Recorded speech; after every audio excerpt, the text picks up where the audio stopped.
The San Francisco 49ers, a team that's accomplished so much in the past decade, but barely anything. A team that has risen to the occasion many times with not the most elite quarterback play, but a team surrounding the quarterback that can get them to the promised land. But when it comes to the biggest moment, they've shrunk, even blowing leads in the biggest game of the year twice. Now, many people can point at Kyle Shanahan, many people can point at the roster construction. But my biggest question, and I look at the 2026 49ers and I'm thinking, why are they doubling down on their issues? This is a team that has struggled with injuries. So they brought in a wide receiver who is immensely talented, but has been dealing with injuries recently and isn't getting younger. Their entire roster is filled with some of the best players in the league, but also an injury history that's a mile long. So today, I'm going to preview the 2026 San Francisco 49ers and really figure out, is this team able to reach its potential, or is it going to be another failure?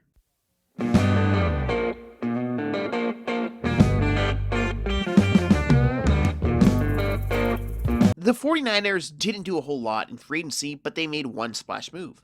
But they also did lose some talent. Kendrick Bourne, Jauan Jennings both leave the 49ers, and Bourne, even though he returned for only a little bit, had a very impactful game, and Jauan Jennings has been that stabilizing third wide receiver that has come into situations when the 49ers have injuries and they need a guy to step up, and he's consistently done that. He heads off to Minnesota. But the 49ers did make a bet, and in my opinion, it is a very risky bet. Bringing in Mike Evans. Now, Mike Evans, when he's playing on a football field, is one of the best wide receivers to ever play the game of football. I have no problem saying that. I have no problem saying he's one of the most underrated players to ever play the game of football as well, because he is a tremendous talent. But in the past year, he has missed games due to injury.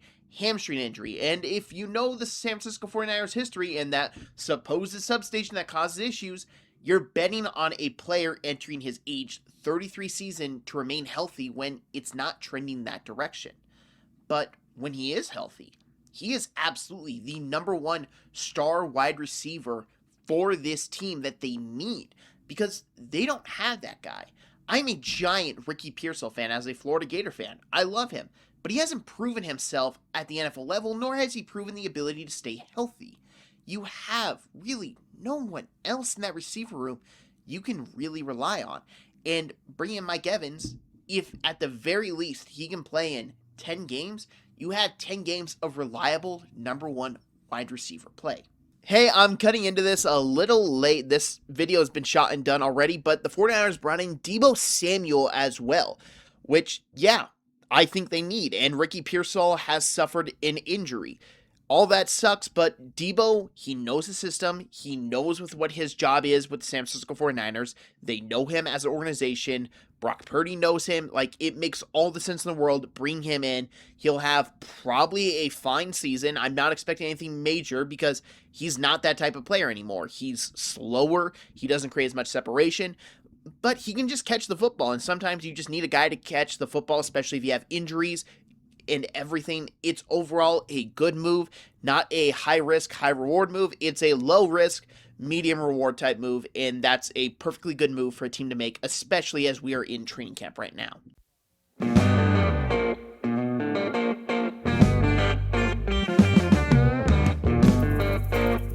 The 49ers had a very interesting draft. And it all starts with their first pick, Stribling, who Stribling is someone I did like, but I thought was overdrafted. He's a talented guy that I believe can play a third wide receiver role in the NFL right away, and what do you know? The 49ers lost Jauan Jennings, they draft him. I think the role is pretty obvious how they're going to utilize him. He'll be good at that role. Do I expect anything more out of him? Probably not. He's a good catcher, good route runner, just nothing that screams special to me, which is fine. Romelio Height is pretty much a traitious guy that just doesn't have the skill yet to be NFL ready. If they had Robert Saleh, I'd be really excited about this pick. And to be honest, I still have faith in Raheem Morris to really develop him. Raheem Morris is a great defensive mind. He worked wonders with the Falcons' young edges last year. I expect him to have some good imprint here and probably work a good bit with him. And the 49ers need edge help because outside of Nick Bosa, they got nobody. Kalen Black.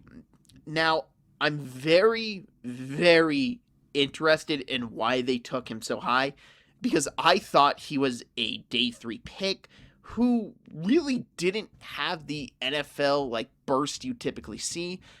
Talented runner, sees holes very well, good vision, everything. But just shocked me to the point I was just flabbergasted when he was drafted. But like I said, he's a smart, cerebral player, really picks his lanes out well, knows how to follow his blockers. For a offense that's really systematic when it comes to running schemes, like how we always say, oh, that quarterback is a system quarterback.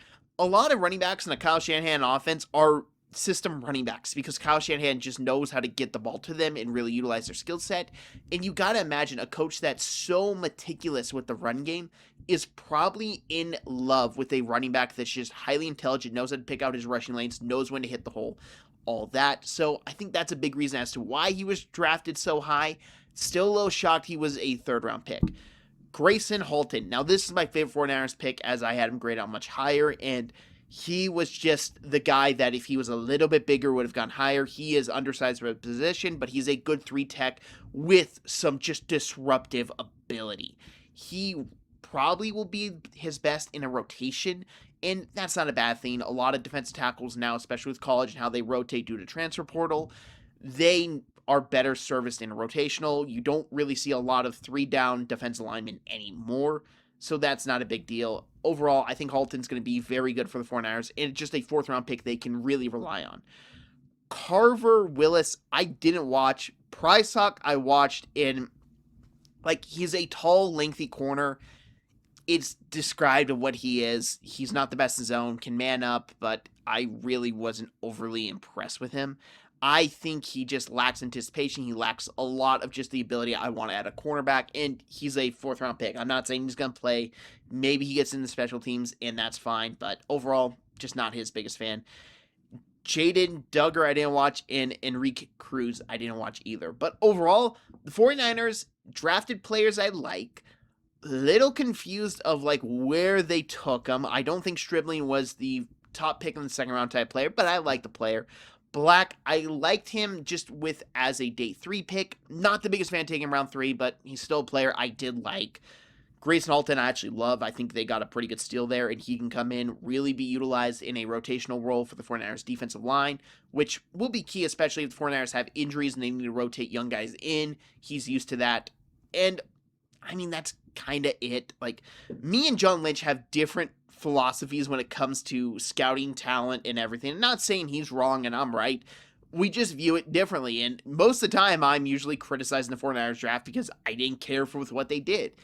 And I think I like the players. I just didn't care for where they took them, if that makes sense.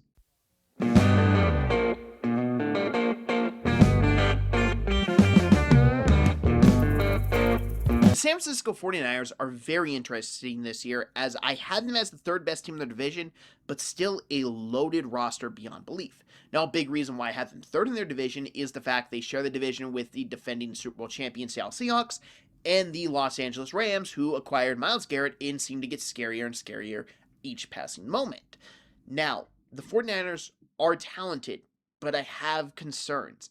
Outside of Matt Stafford, Mike McDonald shut down every offense he played last year with the Seahawks defense once they got rolling. And the 49ers were no exception to the rule, just getting absolutely abused in their final game of the regular season in that divisional round. And I understand the San Francisco 49ers are dealing with injuries, but you even go back and look at week 1, where they were relatively the healthiest they were at that point in the season and would remain that way. They still didn't do a whole lot offensively. Just Sam Darnold wasn't ready for the Seahawks offense fully yet, and the 49ers capitalized now with an amazing play by Nick Bosa. But they almost lost that game. They almost got swept by the Seahawks. You look at the Rams, they have Myles freaking Garrett, and they may be bringing back Aaron Donald. And I look at a 49ers offense line that I'm not all that invested in of being a great unit. I think it's fine, but can be abused. And if the Rams pair up Myles Garrett, Aaron Donald, and Byron Young, that defense will eat the souls of Brock Purdy, Christian McCaffrey. And they don't have that X-Factor type guy that I feel you can rely on, as they are built extremely risky. Brock Purdy has never played a full season in the NFL. He's always dealt with an injury. Christian McCaffrey is notorious for dealing with injury issues throughout his career. George Kittle is coming off an Achilles injury. Mike Evans got injured last year and has a hamstring injury. Nick Bosa has been getting injured more and more often. It's an issue for the 49ers, and worst of all, if Trent Williams goes down, who is protecting the blind spot of Brock Purdy? It's not in a good situation when you look at how this team is constructed.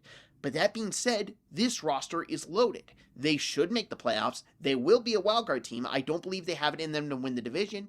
And they probably will not be able to make the Super Bowl because they have been surpassed when it comes to just overall team ability in the NFC. I would put them at best the fourth best team in the NFC. But realistically, I think they're probably more fifth, as you have the Seahawks, Rams, and Eagles 100% I have above them. And I would make the case in point that I trust the Lions over them at the very least. And maybe we get more and more because the 49ers, they're going to get injured. This is not just some substation type joke. The 49ers are a team that's constructed with players who get injured. You can point out whatever wacky meme you want to. It's an issue that John Lynch has not addressed during his time as general manager of the 49ers, and they seem to just want to double down on it year in, year out. And that's a major cause for concern because when teams catch up to you in the talent roster and you get older, you get worse. And that's where the 49ers are right now. They're just a worse team that went to the Super Bowl a couple years ago. But they're older, they're slower, and they're more injury prone. And that's going to lead them to falling face first when they play against one of the teams I mentioned, the 4 teams I have above them, in the playoffs come January. I'd like to say thank you very much for watching this video. If you like this video, hit the like button. If you're new to the channel, hit that subscribe button. If you share this, I greatly appreciate it. I'm doing 32 in 32 days. 32 days in a row of NFL team previews getting uploaded. I'm almost at the end. If you're watching this at a later date, there might be 32 season team previews on this channel to watch right now. So I hope you check those out. If you have any thoughts on the 49ers this year, go down in the comment section below. I'll read every single comment and try to respond to as many as I can. And I'd like to say thank you very much for watching, and I hope y'all have an amazing day.